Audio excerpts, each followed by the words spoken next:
Here's what you need to do. You've got to first shave your head. You dress all in black. You've got to wear a white robe, eat only kosher foods. You've got to become a vegetarian. You face Jerusalem. You've got to face India when you pray.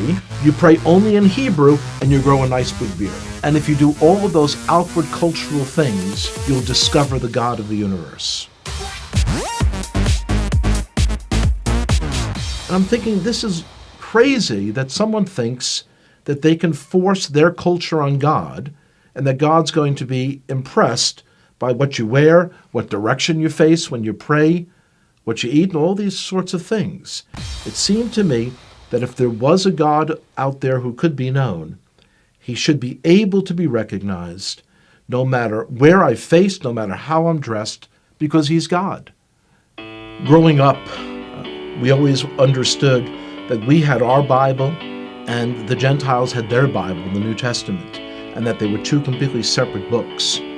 Because the only people I knew who were believers in Jesus were all people in our public school who were Italian Catholic, I imagined that Jesus was Italian. And so the understanding that he's actually Jewish was a shock. And then to hear that the New Testament was written by Jews, I couldn't believe it. My expectation was that the New Testament was like my grandparents had told me. It was a book on how to persecute the Jews, and something you should stay away from. Of course, when you're told you should stay away from something, curiosity gets the best of you, and you've got to see it. When I opened the New Testament, I was expecting to find a handbook on how to persecute the Jews. My grandparents had warned me that it was written by people who killed the Jews. That's what I was expecting to see, and yet when I'm opening it, I'm reading a story written by Jews about Jewish people. The New Testament was a fascinating book. And so as I opened this book in the library, I kind of looked around, made sure that none of my friends had seen me taking a Christian Bible off the shelf. And I open it, here's the first sentence. It says, "This is the genealogy of Jesus the Messiah, the son of David, the son of Abraham." So 3 people are mentioned, and they're all Jewish. I was very shocked. And as I continued to read, I'm reading the story of a Jewish man who was born in a Jewish village, in a Jewish country, and one day walks into a synagogue and announces that he is the Messiah. The more I read the words of Jesus, the more I became attracted to him.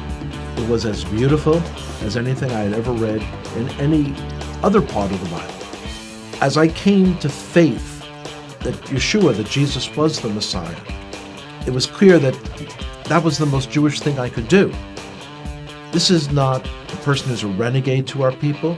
This is the one who was promised in our Bible, the 53rd chapter of Isaiah. It is astonishing. If you would just read that chapter, just without the Bible being around it, you would say, oh, this is some Christian Bible. This is Jesus.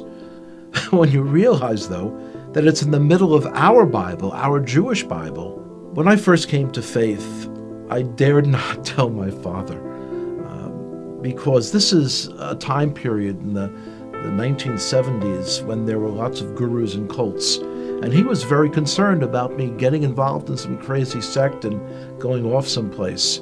So I waited for months, and when I finally told him, he was very skeptical. On his own then, he started to read about Jesus as well.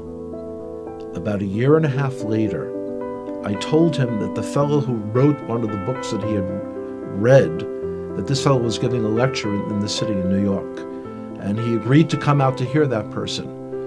And one of the most amazing moments of my life was the speaker said, "Would everyone here who is a Jewish believer in Jesus, would you raise your hand?" And I raised my hand. My father also raised his hand. And I looked over and I said, "Pop," he didn't say would all the Jews raise their hand. He said, would all the Jewish believers in Jesus raise their hand? And my father looked over and he said, yes, I heard what he said. The decision to come to faith in Jesus as the Messiah was not something that was a momentary lark. It wasn't something that was a passing fad. And I could see changes in myself that I knew were not from within myself. I had kind of tapped in to a truth for our Jewish people that was very powerful.